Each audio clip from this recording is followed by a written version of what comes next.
Hey there, space enthusiasts and tech lovers. Today, we're diving into a fascinating mission that could revolutionize how we think about satellites and space infrastructure. Get ready for a wild ride as we explore the Mission Robotic Vehicle and its ambitious goals. So, what's all the buzz about?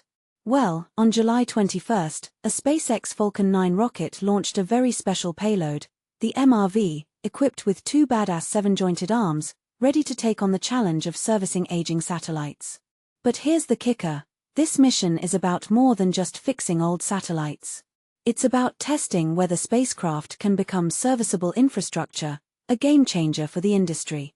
Now, let me tell you, the journey ahead is going to be a doozy. The MRV has a year-long trip ahead, reaching geostationary orbit, which is a whopping 36,000 kilometers above Earth.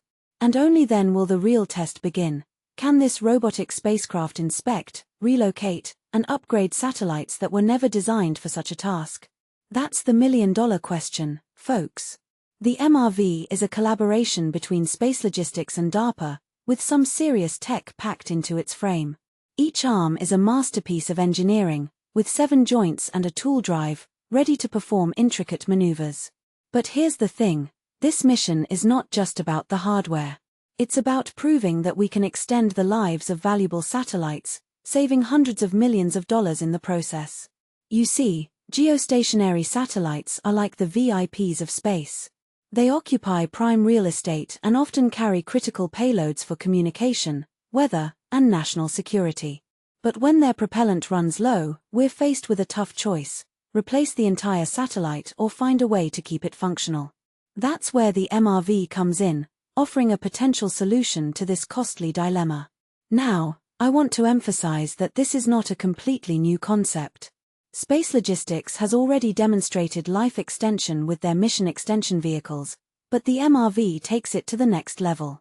It's not just about docking and providing propulsion, it's about performing complex mechanical tasks with those robotic arms.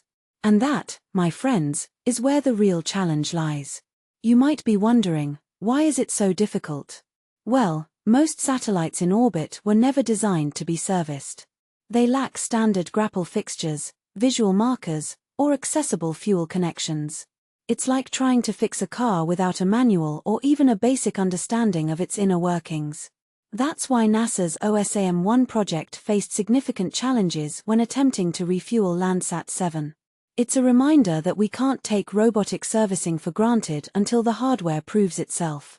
But here's the exciting part: the future of spacecraft could be designed with servicing in mind. Imagine satellites leaving the factory with grapple points, navigation markers, and standard connections. It's like building a modular system where parts can be replenished or replaced later. Larger observatories and communication systems could be assembled piece by piece, without the constraints of a single launch fairing. However, we're not there yet. The MRV has a long road ahead, and it needs to demonstrate not only its robotic capabilities but also the business case for satellite servicing. It has to arrive safely in geostationary orbit, approach client spacecraft without causing any damage, and perform useful work. It's a delicate dance, and the success of this mission will shape the future of space infrastructure.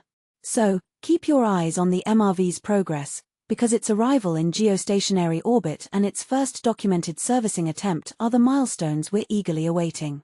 If this mission succeeds, it could open up a whole new world of possibilities for spacecraft design and maintenance. Until then, keep dreaming big and stay curious, space explorers. I'll catch you in the next video with more fascinating insights and updates on this groundbreaking mission.